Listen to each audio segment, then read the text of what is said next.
Hey everybody, today I'm going to review the cheapest Bluetooth tire pressure management system you could buy on Amazon. At the time I purchased it for $30, now it's $33. And this kit's for a motorcycle, so there are only two sensors, obviously, and we're going to be dealing with any idiosyncrasies that may come up with regard to motorcycles. So let's get started. Do a quick unboxing. We got a manual, barcode for the app, a wrench, two nuts, a front Bluetooth cap labeled 1, and a back Bluetooth cap labeled 2.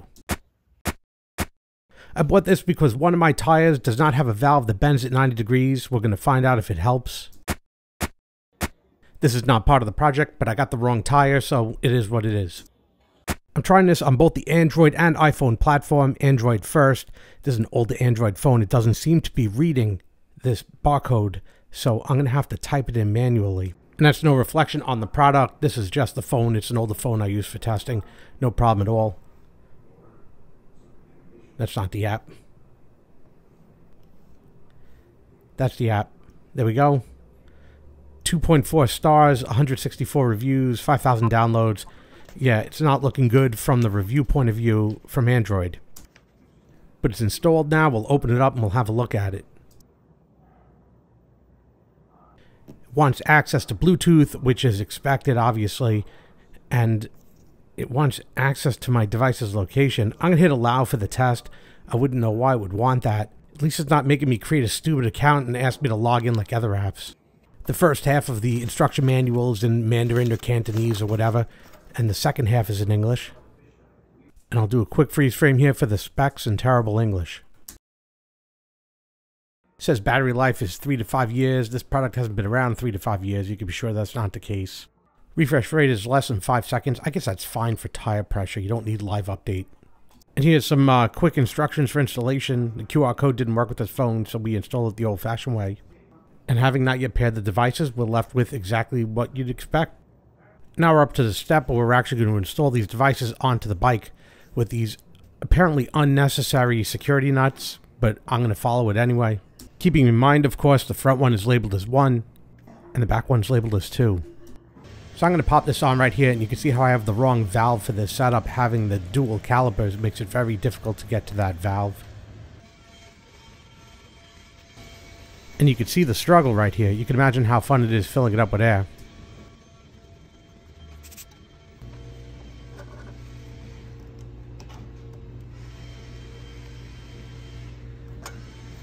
So now I'll remove this top cap and we'll get underway. So to overcomplicate things for no reason, the premise is supposed to secure this nut up on the valve first. Then screw on the tire pressure sensor cap. Then turn the nut up against the sensor. Finally using the super secret wrench, tightening down the nut against the sensor, thereby locking it into place, because anybody who would want to steal these Bluetooth sensors would not be carrying a wrench. The security mechanism is a waste. It's the dumbest idea I've ever seen, but I'll use it in this video. You'll notice my back tire has the correct bend, so I need only install the sensor. I'm not going to install any custom fittings like I had on the front.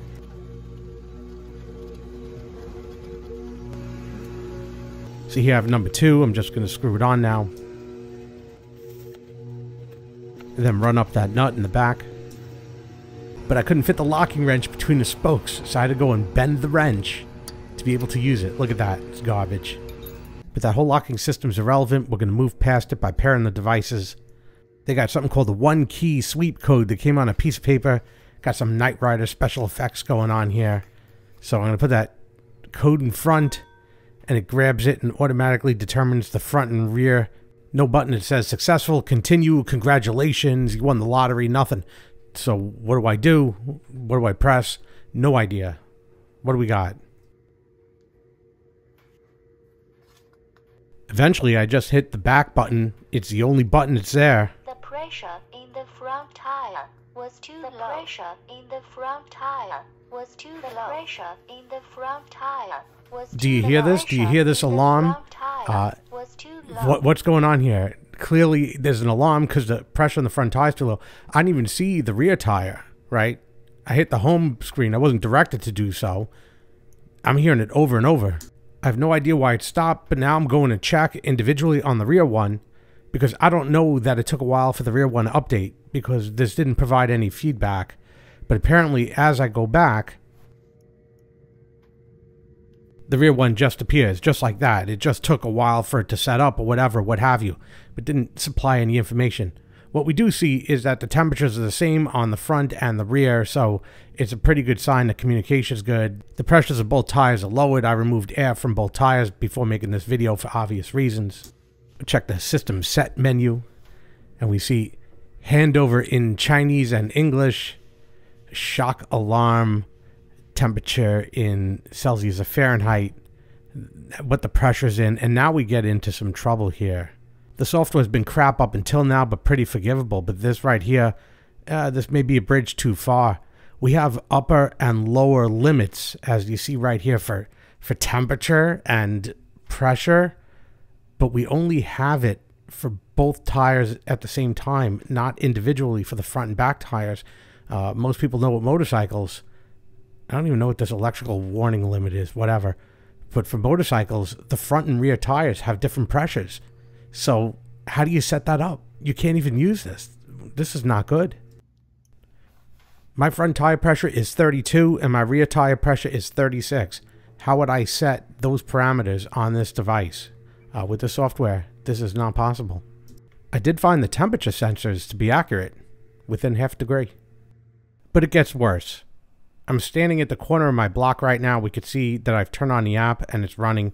It has the last known values, and I'm speeding this up as I'm walking towards the front of my house. And as I approach the front of my house, I expected this is going to start alarming.